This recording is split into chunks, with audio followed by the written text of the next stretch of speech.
gracias por acompañarnos en otra nueva emisión de Diálogo en América. Soy Gerardo Sánchez y ahora desde las instalaciones del Consulado General de El Salvador en Silver Spring, Maryland, me encuentro con el canciller de El Salvador, el ingeniero Hugo Martínez, quien ha hecho una visita extensa en toda la capital norteamericana y ha sostenido reuniones de suma interés para todos los salvadoreños. Ingeniero, qué gusto que nos acompañe en esta entrevista. Bueno, ha sido larga la espera, pero yo creo de que es beneficioso no solamente para Diálogo en América, sino que también para nuestra comunidad salvadoreña en el exterior. Bienvenido. El gusto es mío, Gerardo. Muchas gracias por invitarme y por permitirme compartir con los amigos y amigas que nos sintonizan. Vamos a hablar en este preámbulo del programa, es sobre las reuniones que ha sostenido el canciller de nuestro país. Se ha reunido con la Casa Blanca, ha estado en varias instituciones de este gobierno para solicitarle al gobierno de Donald Trump la extensión del TPS. Vamos a hablar sobre eso y qué le parece si comenzamos con esa carta oficial. Como usted decía en una entrevista esta semana, es el momento preciso, el momento exacto que hemos estado esperando para presentar esta carta. Efectivamente, hemos presentado la petición oficial al gobierno de los Estados Unidos a través de una carta firmada por mi persona, dirigida a la secretaria interina Duke del Departamento de Seguridad Nacional de los Estados Unidos. Y esta carta la hemos presentado en este momento porque la misma secretaria interina me había anunciado hace aproximadamente un mes que ya estarían iniciando el proceso de estudio para la toma de decisiones respecto al TPS. El proceso de estudio para la toma de decisiones incluye consultas que ellos hacen a otras agencias como el Departamento de Estado, y por eso nosotros consideramos que este era el momento oportuno para presentar esta carta de solicitud, donde argumentamos cuáles son las razones que a nuestro juicio deben tomar en cuenta las autoridades norteamericanas para extender el TPS. Esas razones las hemos profundizado, las hemos explicado a profundidad en las reuniones que hemos tenido con el equipo del DHS, pero también con el Departamento de Estado, con la Casa Blanca, con el Congreso y con otros funcionarios del gobierno de los Estados Unidos, porque creemos que esas son razones de peso que tienen que ver fundamentalmente con el aporte que dan nuestros compatriotas a la economía de los Estados Unidos, con el nivel de integración que tienen nuestros compatriotas en los Estados Unidos, y por supuesto tienen que ver con razones de estabilidad, seguridad y prosperidad tanto de Estados Unidos como de El Salvador. Así que nosotros creemos que estos meses que restan de aquí a que el Departamento de Seguridad Interna o Seguridad Nacional anuncie la decisión van a ser meses claves, y vamos a seguir trabajando en el lobby, trabajando en la incidencia para que la decisión sea lo más favorable posible, sea por una prórroga, sea por una medida alternativa, pero lo que nosotros buscamos, y no vamos a descansar hasta lograrlo, es que los compatriotas que están acogidos al TPS tengan algún nivel de estabilidad, por lo menos para los próximos meses. Cuando usted habla de medidas alternativas, ¿a qué se refiere? Bueno, nosotros creemos que puede haber, por ejemplo, para una parte de esa población TPS, un camino a la residencia, principalmente la población TPS que vive en los circuitos 9 y 6, sobre los cuales, sobre el 6, hay una resolución ya de una Corte de Apelaciones de hace varios tiempos, pero del circuito 9 hay una resolución reciente de hace algunos meses que puede ser aprovechada por nuestros compatriotas para transitar con una petición legal del estatus TPS al estatus residencia. Justo el día de ayer tuve un taller con los cónsules de estos dos circuitos, de los cónsules que tienen jurisdicciones en estos dos circuitos, para diseñar e iniciar una campaña de asesoría, de promoción, de divulgación sobre esta salida alternativa que tienen este grupo de compatriotas que viven en esos distritos. Deben ser más de 40.000 compatriotas que están amparados en TPS y viven en esos circuitos, y lo que queremos es que la mayoría de ellos, por supuesto cumpliendo los requisitos, puedan transitar hacia la residencia, que es un estatus mejor, que es más permanente, por supuesto, que el estatus de protección temporal. ¿Cuándo se piensa, se tendrá una respuesta del DHS para, bueno, ya quitarnos esta incertidumbre, porque es una incertidumbre bastante grande? Decíamos que eran 256 salvadoreños amparados bajo a este programa, pero mencionó usted en una entrevista que eran más de 290,000 aproximadamente, no sé si me equivoqué, pero por favor corríjanos. Sí. El punto es este: cuando se dio el beneficio inicial en 2001, que como recordamos fue después de los terremotos, la población beneficiada fue de aproximadamente 260,000. Pero conforme han ido transcurriendo las prórrogas, esa población ha ido disminuyendo y ahora tenemos una población de aproximadamente 190,000 compatriotas. 190,000 para ser exacto. Okay. ¿Por qué disminuyó esa cantidad? Bueno, porque algunos mejoraron el estatus, algunos pasaron a ser residentes, contrajeron matrimonios, los pidieron familiares que ya eran ciudadanos, etc. Pero otros desafortunadamente perdieron el estatus porque o se regresaron a El Salvador o porque incumplieron algún requisito o alguna legislación de los Estados Unidos. Entonces el grupo global con el que estamos trabajando es de 190,000.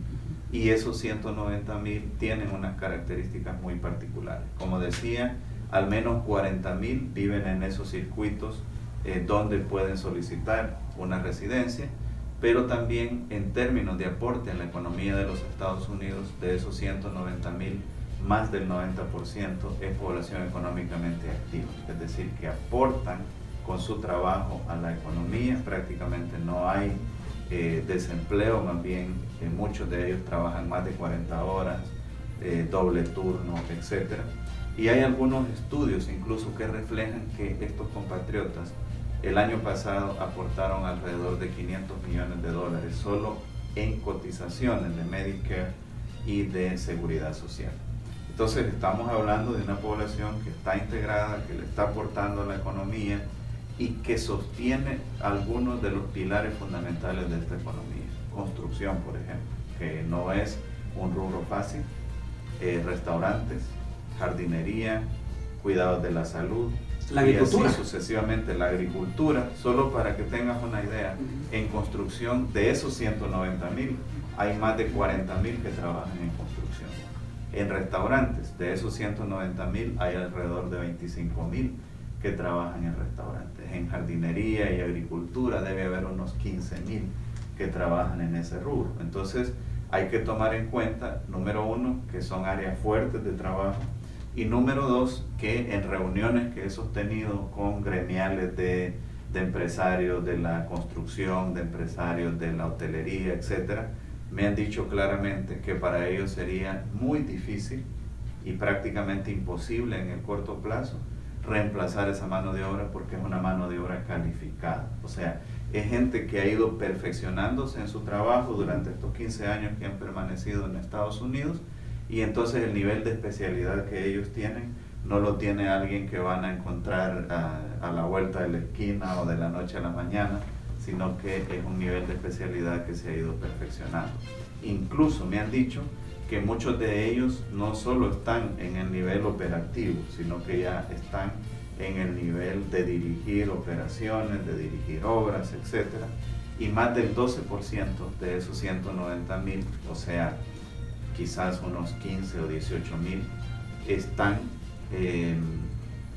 trabajando por cuenta propia. O sea, tienen sus propias empresas y generan empleo con esas empresas también. No solo es el trabajo de ellos, sino que generan empleo también con esas empresas. Vamos a hablar de otro tema, y es que hay otro programa que no es el TPS, sino que es el DACA, y hemos visto esta semana que ha sido también amenazado ese programa, donde me imagino que dentro de esos 800,000 amparados bajo este programa hay muchos salvadoreños. Bueno, solo en el área metropolitana hay mucha gente amparada bajo ese tema. Pero regresando, y nos queda un minuto para irnos a la primera pausa comercial, siguiendo con el programa de TPS. Salió un anuncio también de de los campos de Filadelfia, donde decía de que mucha gente votó por Donald Trump, o sea, eso lo respetamos, no sé, la decisión del voto, pero que también se habían equivocado cuando él está tomando una decisión tan drástica de quitarle el beneficio migratorio a los que trabajan en los campos, porque no un americano va a ir a hacer esos trabajos, digamos, que hace un inmigrante ganando 11 o 12 dólares la hora. ¿Con qué mensaje terminaríamos esta parte sobre eso que estamos mencionando? Porque vienen otros puntos más importantes. Pues yo pienso que lo clave aquí es que todos empecemos a decir algo que ha estado ahí como en la sombra, y es el aporte real que dan estos compatriotas al desarrollo de la nación americana. Y no solo lo decimos nosotros, no solo lo dice el gobierno, no solo le dicen los beneficiarios del TPS. Te digo, yo he escuchado muchos empresarios, así como me cuentas tú de estos granjeros, de esta gente que tiene sus empresas en el campo. Mucha gente dice que este aporte que dan los compatriotas es prácticamente insustituible en el corto plazo, y por lo tanto ese es un argumento muy de peso para insistir en que el TPS debe ser prorrogado, pero lo tenemos que comenzar a decir todos, no solo la población TPS. Entonces es importante la participación y el apoyo que están haciendo las organizaciones de salvadoreños en Estados Unidos para hacer cabildeo en el Congreso. Es correcto, pero no solo en el Congreso, sino visibilizar en las diferentes comunidades, dar a conocer en las diferentes comunidades este aporte importante, este aporte estratégico que dan nuestros compatriotas a los Estados Unidos. Nos vamos a ir a nuestra primera pausa comercial. Ya regresamos conversando con el canciller de El Salvador, Hugo Martínez, que se encuentra de visita acá en la capital de los Estados Unidos. Para inmortalizar esos momentos especiales, contrate los servicios de Broadway Digital Photo. Le ofrecen servicio de video, fotografías, decoraciones, limusinas, disc jockeys, grupos musicales y banquetes. Llame a Broadway Digital Photo al 301-379-4910. Tiempo de vals es el tiempo hacia atrás. Descubre El Tiempo Latino, el periódico en español líder en el área de Washington, D.C. Viene repleto de información útil, noticias, artículos de opinión. El Tiempo Latino, porque tus historias son nuestras historias. Chicago Bakery, pasteles para toda ocasión. Chicago Bakery, la panadería y pastelería que prefieren los hispanos en Wheaton, Maryland. 10 de septiembre nos vamos todos al 12º Festival Salvadoreñísimo para celebrar nuestra independencia en el Montgomery County Fairgrounds de Gaithersburg, Maryland. En tarima, Zacarías Ferreira, Tito el Bambino, los hermanos Flores, Marito Rivera, las chicas Roland, el gringo de la bachata, el humor de la Tenchis, la Cholis y la animación de Willy Maldonado. Es este domingo 10 de septiembre. Compra ya tus entradas por festivalsalvadoreño.com y en todos los megamarts. Porque lo mejor de nuestra tierra se disfruta mejor en familia y con Más Sabrosa. Más Sabrosa es el sabor de nuestra cultura. Por eso prefiero siempre Más Sabrosa, el sabor de tus recuerdos. Lo auténtico, fresco y natural de las frutas y verduras lo congelamos para preservar su calidad y textura original, como recién cortados, y traer a su mesa la pureza y nutrientes de las frutas y vegetales. Río Grande.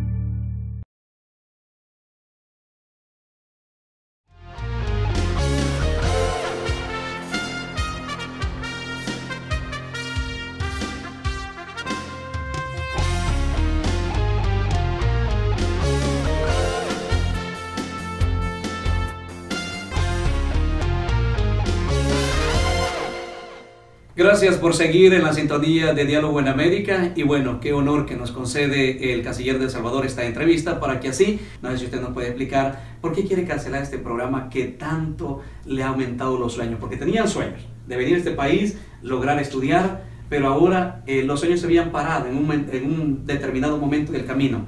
Viene esta legislación que se mueve en el estado de Maryland y en otros estados, y aprueban los estados independientemente el acta del sueño. Pero el Barack Obama aprueba una acta del sueño nacional. Ahora viene este presidente y quiere quitarla. ¿Qué podría decirnos usted al respecto de esto? ¿Cómo dañaría incluso a estos jóvenes que están amparados bajo este programa? Bueno, en primer lugar, y lo primero que quisiera decirte es que realmente esta es mi quinta visita de trabajo desde noviembre del año pasado aquí a los Estados Unidos. He estado muy activo, no es la primera visita que realizo, y estamos ejecutando una estrategia integral. Por eso sería importante más adelante que te pueda comentar, si hay espacio, de la visita que realicé a la gobernación de Maryland, porque no solo estamos trabajando ya a nivel federal, sino también a nivel estatal y local. Correcto. En una de mis visitas anteriores me reuní con la alcaldesa de D.C., también en otra visita cuando inauguramos precisamente este consulado, estuve aquí con el mayor de Silver Spring, y así sucesivamente. Entonces es importante resaltar que sí hemos estado, desde que hubo el cambio de administración, ejecutando una estrategia integral. Esa estrategia integral no solo es para TPS, sino es para protección de todos nuestros compatriotas que están en los Estados Unidos, incluyendo los Dreamers, incluyendo, por supuesto, que están en el programa ahora DACA, que realmente esa fue una de los primeros, digamos, giros de la administración, porque como recordarás, en la campaña de la administración Trump había prácticamente un anuncio que este programa se iba a cancelar. Y cuando se llegó a los momentos críticos, yo recuerdo bien, el presidente Trump dijo: esos jóvenes me han impresionado y voy a mantener el programa.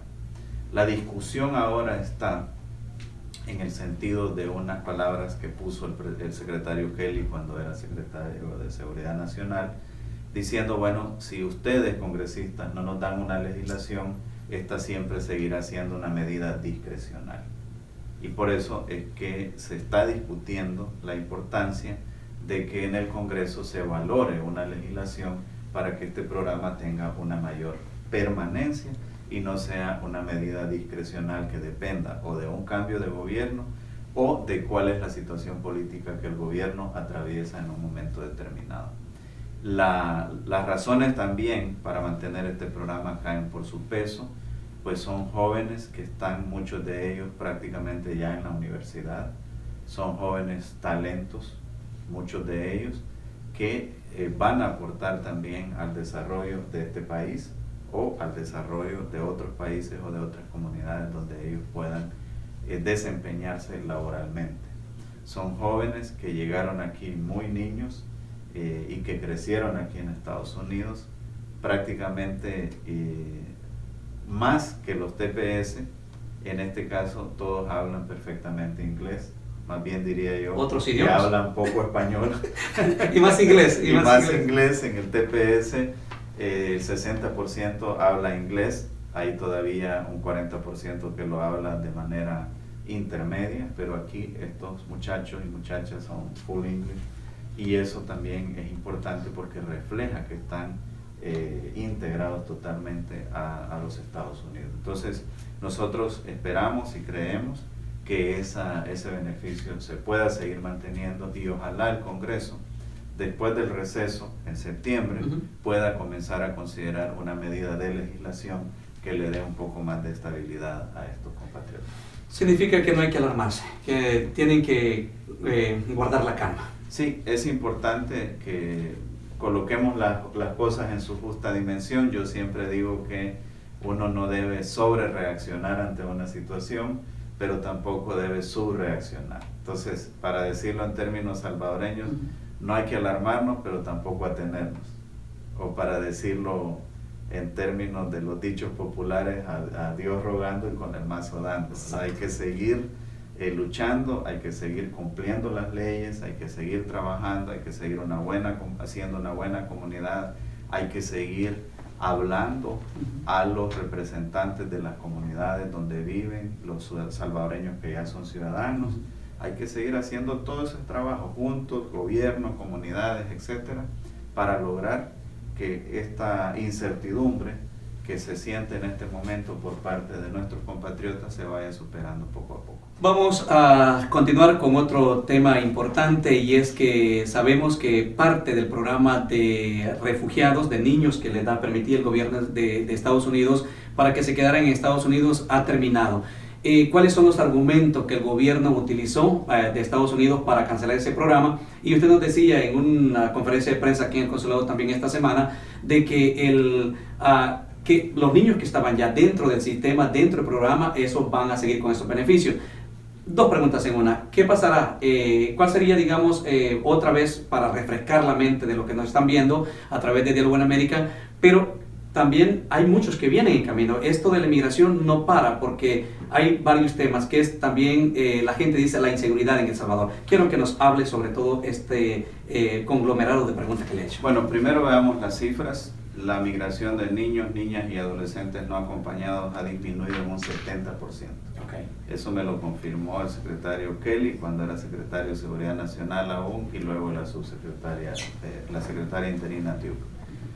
Esa disminución es significativa, tiene que ver con todo el trabajo que hemos estado haciendo tanto en los países de origen como también en los Estados Unidos. Un 70% ha sido disminuido la migración de niños, niñas y adolescentes no acompañados.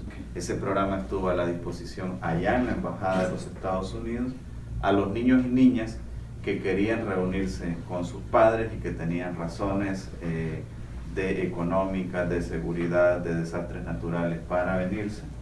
Y ese era el programa CAM. Y el programa Refugio era un programa similar, pero con unos estándares más altos, porque el programa Refugio solo es para aquellos niños y niñas que declaran que hay un peligro inminente e inmediato a sus vidas y que pueden comprobarlo.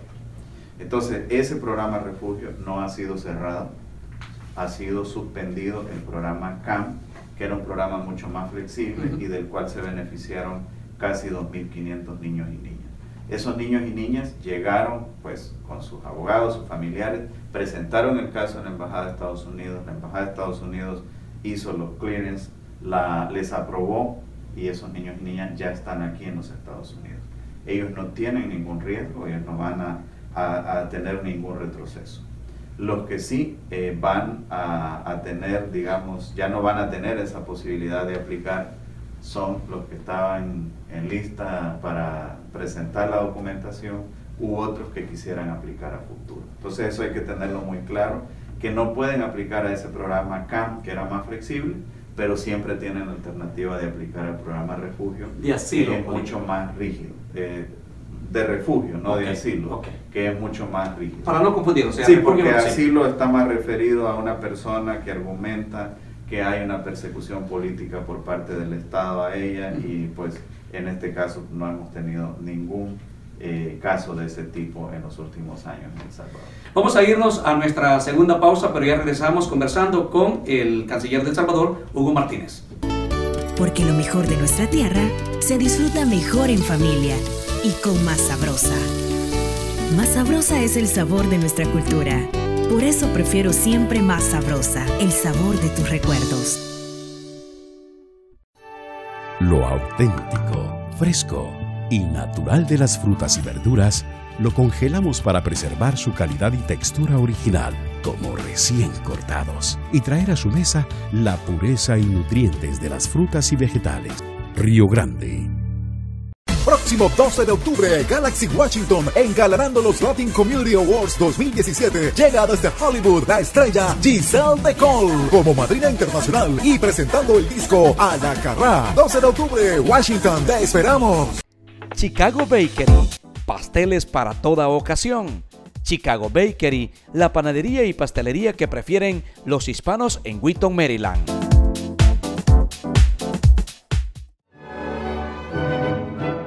Para inmortalizar esos momentos especiales, contrate los servicios de Broadway Digital Photo.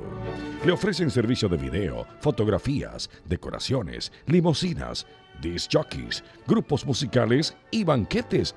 Llame a Broadway Digital Photo al 301-379-4910.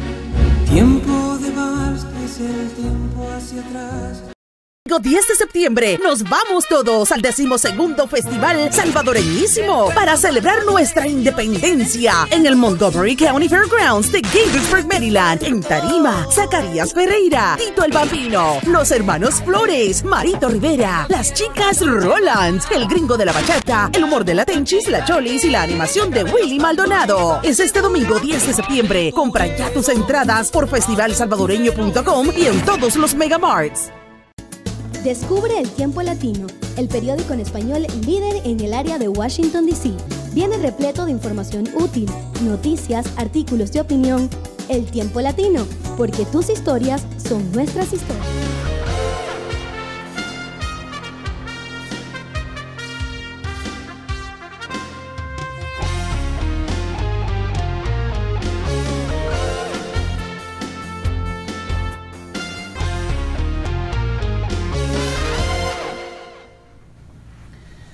Gracias por continuar en nuestra sintonía acá en Diálogo en América, y qué interesante está el tema con el canciller de El Salvador, Hugo Martínez.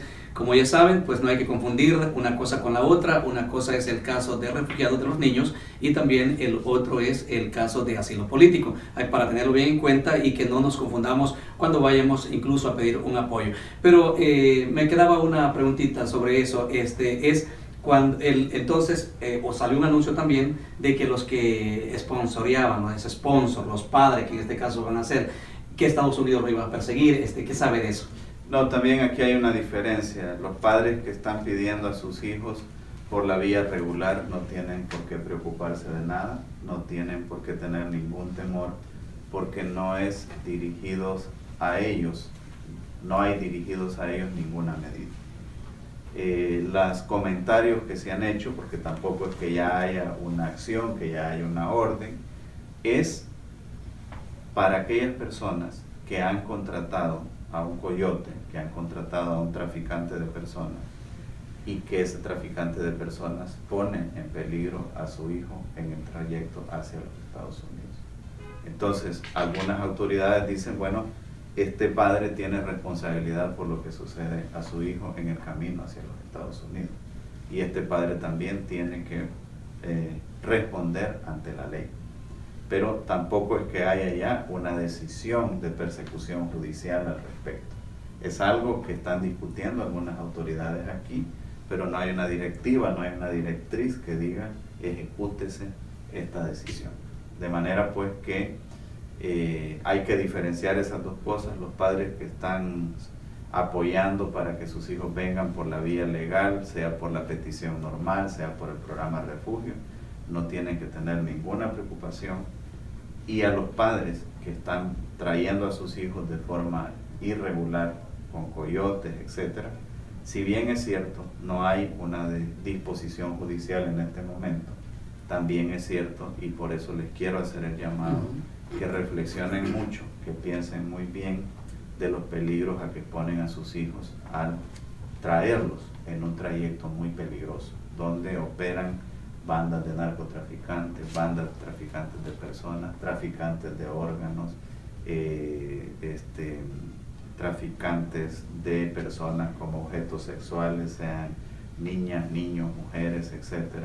A todos estos riesgos están exponiendo a sus hijos en el camino hacia los Estados Unidos y los traen por la vía irregular. Así que nosotros siempre vamos a insistir que se privilegie la vía regular. Algunos dicen, miren, ¿por qué El Salvador fue del Triángulo Norte el país más beneficiado con el programa CAMP? Bueno, porque nosotros asesoramos a nuestra gente, les dijimos, miren, cuando las autoridades de Estados Unidos me dijeron a mí que iban a abrir ese programa, lo primero que hice fue un taller con oficiales de ellos y nuestros cónsules para que le orientaran a la gente. Entonces nosotros siempre vamos a estar buscando las vías regulares, las vías legales, para que puedan reunificarse con sus hijos. Pero nosotros desaconsejamos que se transporte a los niños y niñas por un trayecto que es muy peligroso. Canciller, permítame tal vez hacer un poco más allá y más claro. Usted sabe que en Centroamérica y Latinoamérica la mayor parte de la vía que busca es el coyote, porque no tenemos a veces los recursos necesarios para poder, o no se califica. Ese programa CAMP, regresando a él, ¿eran los padres que podían pedir a sus hijos teniendo TPS en Estados Unidos? O porque también creo que se cortó ese... No solo los que tienen TPS, sino otros padres que están en otra condición, por ejemplo, todavía en residencia, podían pedirlos. Y los padres que están en residencia pueden pedirlo en condiciones normales. Exacto. Solo que con el programa CAM aparentemente era más rápido. Pero te digo, el 90% de los que estaban solicitando a sus hijos por ese programa son beneficiarios del TPS, así que tienes prácticamente la razón, porque la mayoría de los solicitantes eran TPSianos, como se dice. ¿Qué programas tiene el gobierno de El Salvador para los deportados? Esta pregunta es muy importante porque nosotros, si bien es cierto, agotamos hasta el último recurso legal aquí para que las personas no sean deportadas, también es cierto que cuando ya no queda ningún recurso legal, lo mejor es que la persona regrese a El Salvador. Entonces nosotros hemos comenzado a ejecutar una serie de programas que los vamos ampliando, que tiene básicamente 4 componentes. Un programa para los adolescentes, que es reinsertarlos en la comunidad educativa. Tenemos acuerdos con el Ministerio de Educación para que independientemente en la época del año que lleguen se puedan reinsertar a clases. Segundo programa es un banco de empleo que ya hemos reinsertado gente, incluso en la Cancillería. Tenemos retornados trabajando sobre todo en el call center, asesorando a la gente sobre el tema migratorio. Tenemos un tercer programa que es un programa de créditos para emprender un negocio, y un cuarto programa que es el que a mí más me gusta, que es un programa de capital semilla, le llamamos. Se les da un capital semilla, una cantidad de recursos, por supuesto se les hacen pruebas primero si traen para los negocios, porque no todos traemos para los negocios, y se les capacita, y muchos de ellos son gente que ha tenido aquí una profesión. Por ejemplo, hay algunos que han retornado, que se les ha dado capital semilla y han montado una empresa de jardinería, otros una empresa de car wash, otros una empresa de agroindustria, otros trabajan en hotelería, etc. Entonces, estos programas han beneficiado el año pasado a más de 3.600 personas. Pero, como comprenderás, todavía es muy poco, porque si tú me preguntas cuántas personas fueron retornadas de los Estados Unidos a El Salvador en todo el año pasado, estamos hablando de alrededor de 20.000 personas. Entonces, de esas 20.000 hemos beneficiado a 3.600, todavía muy poco. Otras se reinsertan por sus propias vías, pero lo que nosotros estamos haciendo es ampliando ese programa. Tenemos convenios con la Comisión Nacional de la Micro y Pequeña Empresa, con el Ministerio de Educación, con el Ministerio de Gobernación, con AID, con el FISDL también. Con el FISDL, con todos ellos, para irles generando estas oportunidades a nuestros compatriotas allá en El Salvador. Y de hecho, JICA también, ¿no?, que está trabajando en estos programas, no sé si tiene... Los japoneses nos están ayudando, los taiwaneses nos están ayudando. Cada vez vamos ampliando más estos programas para beneficiar a más compatriotas. Bueno, avanzamos ya casi a la recta final. Antes de la tercera pausa comercial, me gustaría, de todo esto deportado, usted me ganaba la pregunta porque eso era una de las personas. Hay muchas personas que llegan de acá, de Estados Unidos, y van, que fueron procesados por un delito mayor o por un delito menor. En el caso, si lo encontraron incluso ya manejando 3 veces tomado, Estados Unidos lo puede deportar. Entonces eso, como también, pero hay criminales, digamos, que están involucrados en pandillas y todo esto. ¿Cómo tratan a esa gente también en El Salvador? ¿Hay algún programa para que esta gente no? Lo primero que hay que decir es que la mayoría de salvadoreños que viven y trabajan en Estados Unidos es gente honrada, gente trabajadora, gente que se faja 2 y hasta 3 turnos para hacer crecer esta economía y para hacer crecer la economía de El Salvador. Entonces no es aceptable que por un pequeño grupo de criminales se generalice y se dé una opinión negativa de todos los salvadoreños. Y en eso hemos coincidido con muchos oficiales aquí en Estados Unidos. Algunos de ellos incluso hay salvadoreños que trabajan con ellos, etcétera, etcétera. Con este pequeño grupo de criminales hay que saber decir que es un grupo muy pequeño, pero que ha sido muy peligroso y que por eso estamos coordinando con los Estados Unidos, compartiendo información Y las personas que son detenidas aquí y que son enviadas a El Salvador y tienen antecedentes criminales, pues son detenidas inmediatamente en el aeropuerto. Antecedentes criminales graves. Ya voy a hacer bien esa diferencia y creo que tú la sabes y la hiciste también. Hemos capturado en el aeropuerto a 2 de los 100 más buscados que fueron deportados en El Salvador, que fueron deportados de aquí de Estados Unidos.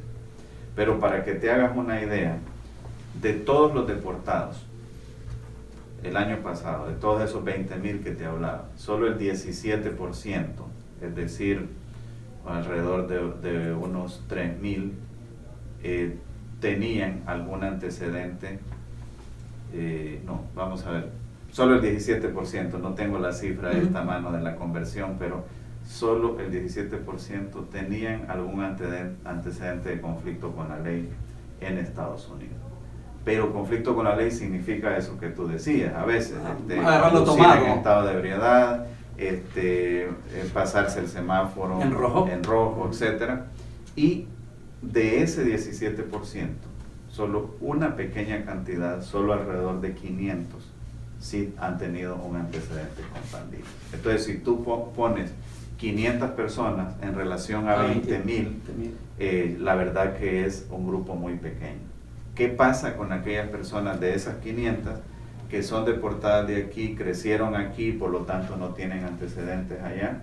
Pues propusimos unas disposiciones especiales, una ley que la Asamblea Legislativa aprobó por unanimidad, que consiste en que una persona que tiene antecedentes aquí, es deportada y no tiene antecedentes en El Salvador de pandillas, pues se tiene que remitir a un juez y el juez determina si puede ser detenido o se tiene que estar presentando. O sea que hay un seguimiento a esa persona, no se deja como antes que solo llegaba y se iba de seguro a reunirse con otros pandilleros. Y integrarse a las cosas malas. Exacto, ya hay un seguimiento por ley, respetando por supuesto todos los derechos humanos, pero cuidando la seguridad de nuestra gente. Y los que llevan un oficio y los que saben inglés se pueden integrar a los call centers, ¿no? Perfectamente, a los call centers. Ya tenemos buenas experiencias de gente que se ha integrado a los call centers porque es una ventaja para ellos que ya hablan inglés. El papel que juegan las remesas en nuestro país.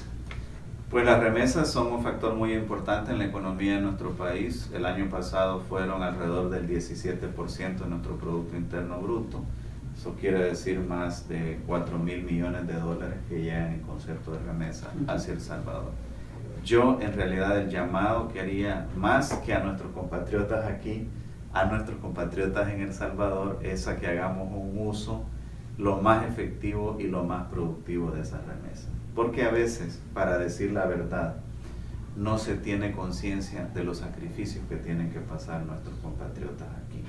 Y cuando uno está allá y le llega una remesa, sea de 200, de 300 dólares, etc., pues le es fácil gastarse ese dinero, sobre todo si no sabe cómo ha sido ganado ese dinero. Pero uno que conoce las historias, que ha estado aquí también, sabe que ganarse ese dinero cuesta mucho aquí en los Estados Unidos, que hay que pagar muchos, además de todo, hay que pagar muchos biles, como dicen aquí, hay que, pasa uno alcanzado con el dinero, pero aún así nuestra gente ahorra para poderle mandar a sus familiares allá. Y entonces mi llamado en este caso es a los familiares que están allá, que cuiden ese dinero, que hagan un uso productivo de ese dinero, que tomen conciencia que sus familiares se están sacrificando mucho aquí para enviarles ese dinero. ¿En qué se invierten más las remesas según algún estudio que hayan realizado ustedes? Mira, desafortunadamente una parte de esas remesas se invierte en consumo, como decimos nosotros, pero hay otra parte que sí se está invirtiendo en salud, en educación, eso es bueno. Y lo que nosotros quisiéramos es que esas remesas, y ahí nuestra Comisión Nacional de la Micro y Pequeña Empresa, nuestros bancos pueden asesorar a los compatriotas, es que esas remesas se fueran invirtiendo en pequeños negocios, en actividades productivas, para que vaya quedando algo de ese dinero, porque el dinero, si uno no lo cuida, es como el agua entre los dedos, uno trata de agarrarlo y se le va. Entre más dinero tiene en la bolsa, más gasta. Sí, entonces es importante que ese dinero se vaya invirtiendo en cosas productivas, que dejen algo, una casita, un terreno, una tienda, ese tipo de cosas, pues, que vayan haciendo que el sacrificio que nuestros compatriotas realizan aquí sea valorado allá también. Nos vamos a ir a nuestra tercera pausa comercial, pero ya regresamos con el cierre de Diálogo en América. Para todos sus envíos de encomiendas no hay nadie mejor que Transporte Zuleta. 20 años de experiencia con excelente servicio al cliente en el envío de encomiendas a todas las aldeas y municipios de Guatemala, El Salvador y Honduras. Próxima salida 16 y 30 de agosto. Transporte Zuleta, prestigio, confianza y seguridad en sus envíos. 10 de septiembre nos vamos todos al 12º Festival Salvadoreñísimo para celebrar nuestra independencia en el Montgomery County Fairgrounds de Gaithersburg, Maryland. En tarima, Zacarías Ferreira, Tito el Bambino, los hermanos Flores, Marito Rivera, las chicas Roland, el gringo de la bachata, el humor de la Tenchis, la Cholis y la animación de Willy Maldonado. Es este domingo 10 de septiembre. Compra ya tus entradas por festivalsalvadoreño.com y en todos los megamarts. Para inmortalizar esos momentos especiales, contrate los servicios de Broadway Digital Photo. Le ofrecen servicio de video, fotografías, decoraciones, limusinas, disc jockeys, grupos musicales y banquetes. Llame a Broadway Digital Photo al 301-379-4910. Tiempo de vals, es el tiempo hacia atrás. Para todos sus envíos de encomiendas no hay nadie mejor que Transporte Zuleta. 20 años de experiencia con excelente servicio al cliente en el envío de encomiendas a todas las aldeas y municipios de Guatemala, El Salvador y Honduras. Próxima salida 16 y 30 de agosto. Transporte Zuleta, prestigio, confianza y seguridad en sus envíos.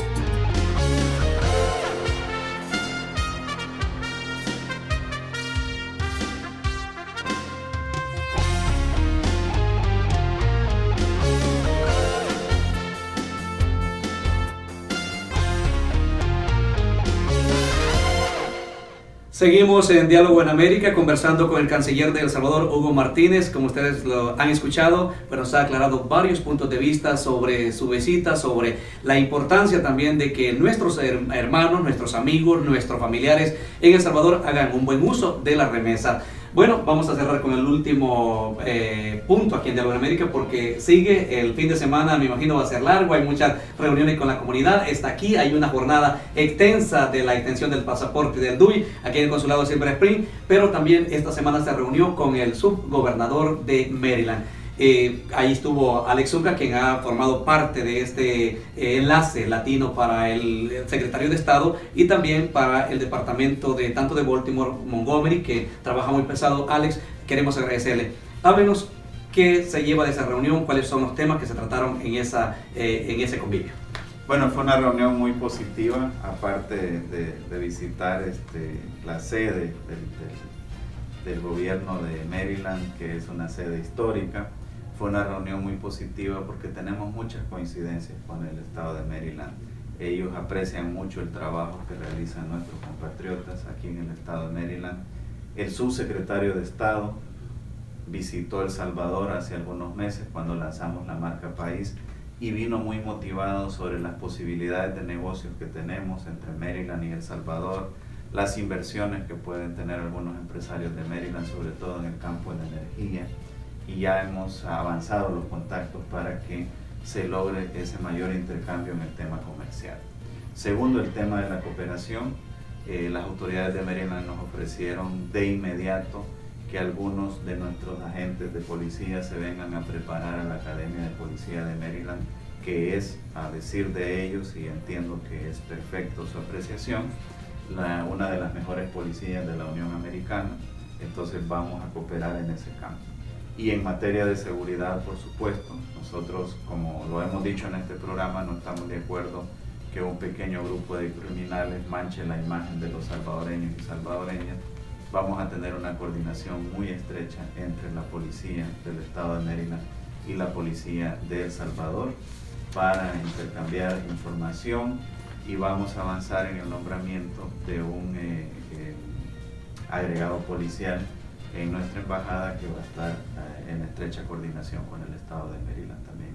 Así que la reunión fue muy provechosa, muy productiva, orgulloso de que algunos salvadoreños sean miembros del Congreso Estatal de Maryland, y creo pues que en Maryland la comunidad salvadoreña es muy respetada y es muy pujante. Incluso usted le expuso a él la necesidad de extender el TPS al su gobernador y se mostró muy amigable con ese muy receptivo. Yo le planteé el interés que teníamos, le dije que solo aquí en el área metropolitana de Washington y Maryland, Virginia y DC, pues teníamos también una cantidad de alrededor de 30,000 beneficiarios de TPS, que era importante si en un momento él pudiera dar una opinión, que la considerara. Me pidió más información, vamos a compartirle más información sobre el aporte de la población TPS a la economía. ¿Ya van cuántos años como canciller? Bueno, llevo alrededor de 8 años como canciller, solo tuve una pequeña interrupción de 1 año que fui a trabajar a un organismo internacional, cuando el último año de la administración anterior, el 2013-2014, que llega el presidente Sánchez Serén, me llama nuevamente y por supuesto, habiendo yo trabajado muchos años con él, atendí con gusto el llamado. Yo trabajé mucho con él en la Asamblea Legislativa y me siento muy cómodo trabajando con él y por eso atendí el llamado. Entonces, ahora mismo estoy enfocado en las tareas de la Cancillería. El TPS para nosotros es una prioridad en este momento en la política exterior de El Salvador, y ya veremos más adelante pues cómo reflexionamos sobre los temas de la presidencia y eso. En este momento las energías están enfocadas. Pero bueno, la gente dice de que ya el nivel de canciller es lo más alto, ser embajador también, pero ¿hay otros sueños para Hugo Martínez? Mira, siempre he dedicado pues ya más de la mitad de mi vida, no voy a decir cuántos años para no hacer cálculos de edades, pero he dedicado más de la mitad de mi vida a servir al país, a servir en responsabilidades públicas, y siempre como servidor público estaré dispuesto a asumir retos, a asumir responsabilidades, independientemente del orden que sean, siempre que pueda servir a nuestra comunidad y a nuestro país. Si son responsabilidades mayores, pues con mayor compromiso deben ser consideradas, pero como te decía, no es el momento de tomar una decisión. Veremos más adelante qué nos traen los caminos, qué nos traen los vientos, y en ese momento pues tendré que tomar una decisión al respecto. Sin embargo, nosotros llegamos al final de Diálogo en América. Ha sido un honor. Hemos esperado, como dije al principio de esta entrevista, 5 años. Siempre lo he estado siguiendo, siempre ha estado ahí con nosotros, siempre me ha dado una entrevista, siempre le hemos sacado, siempre lo han tenido aquí en Así es mi gente, y ahora pues qué honor. Esperemos tenerlo próximamente en otro tema, hablando sobre el trabajo que está haciendo, porque hay muchos temas que hablar. Está los trabajos que se hacen en Europa, también como Cancillería, los consulados en Estados Unidos. Hay muchos temas que hablar, pero nos quedamos acá. Gracias por su apoyo y su participación en Diálogo en América. Con mucho gusto. Dios lo bendiga. Bueno, gracias a ustedes, gracias a todo el equipo de producción de Diálogo en América. Nos vemos el próximo lunes a través de Centroamérica TV en otro programa.